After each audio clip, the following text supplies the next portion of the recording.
na raw magkokomento si Senate President Cheese Escudero sa usap-usapang may plano umanong patalsikin siya bilang leader ng Senado.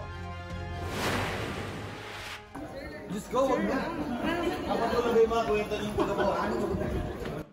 Itinanggi naman ng ilang senador na may alam sila kaugnay rito. Pero si Senate President Pro Tempore Jinggoy Estrada, sinabing may narinig nga siyang usap-usapan, ilang linggo na lang ang nakalipas.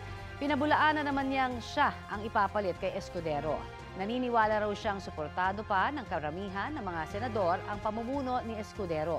4 na buwan pa lamang bilang Senate President si Escudero matapos palitan si Senador Juan Miguel Zubiri noong Mayo. Sa Senado, na ako rin papalit bilang Senate President. Hindi po totoo yan at wala po akong balak.